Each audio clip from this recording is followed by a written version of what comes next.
টার্কিও সবার মতো অতি সত্বর নির্বাচনের মাধ্যমে নতুন সরকার আসলে নতুন সরকারের সাথে কাজ করার জন্য উৎকৃষ্ট। দুই দেশের সম্পর্কের কথা যেটা আলোচনা হয়েছে সেটা সবসময় ছিল, এখনও আছে, আগামী দিনেও থাকবে। এটা আমরা টেক্সটাইল তো একটা বড় এলাকা আছে আমাদের, মেডিকেল ইকুইপমেন্ট ওরা ভালো করে, আরও কিছু কিছু এরিয়াতে যেখানে ওদের এনার্জিতে আছে, হেলথে আছে, ফার্মাসিউটিক্যালস টার্কিশদের কিছু স্ট্রেংথ আছে, তো এডুকেশন ইভেন এগ্রিকালচারেও সহযোগিতার সুযোগ আছে। জিয়া রহমান সাহেবের সময় থেকে যে বন্ধুত্ব টার্কির সাথে বাইল্যাটারালি এবং গ্লোবালি টার্কি সহ ওআইসিতে যে বিএনপির ভূমিকা, আমাদের ভূমিকা ছিল, বিএনপির ভূমিকা ছিল বাংলাদেশের সাথে, এগুলো আলোচনায় আসছে।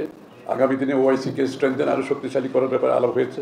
দুই দেশের মধ্যে বন্ধুত্ব আরও সুদৃঢ় করার জন্য সব এরিয়াতে আমাদের কোঅপারেশন বাড়ানোর জন্য অর্থনীতি, সংস্কৃতি, ওআইসিতে আমাদের যে বর্ণ সব কিছু মিলিয়ে সুদৃঢ় করার জন্য প্রয়োজনীয় উদ্যোগ আমরা দুই পক্ষ থেকে নেওয়ার ব্যাপারে আলোচনা করেছি। বিশেষ করে অর্থনৈতিক সহযোগিতার কথা আলোচনা হয়েছে।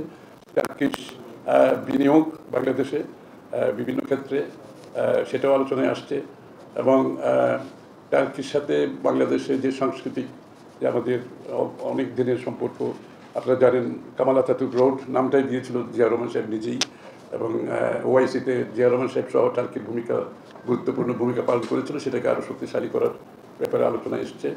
এবং বিশেষ করে দুই দেশের মধ্যে ট্রেড, ইনভেস্টমেন্ট, বিনিয়োগ বাড়ানোর ক্ষেত্রে আলোচনা আসছে, এবং টার্কি আগ্রহ প্রকাশ করেছে আরও অধিকতর বিনিয়োগের জন্য, এবং এই জন্য দুই দেশের যে চেম্বার আছে, টার্কি বাংলাদেশ চেম্বারকে আরও শক্তিশালী করার ব্যাপারে আলোচনা এসছে।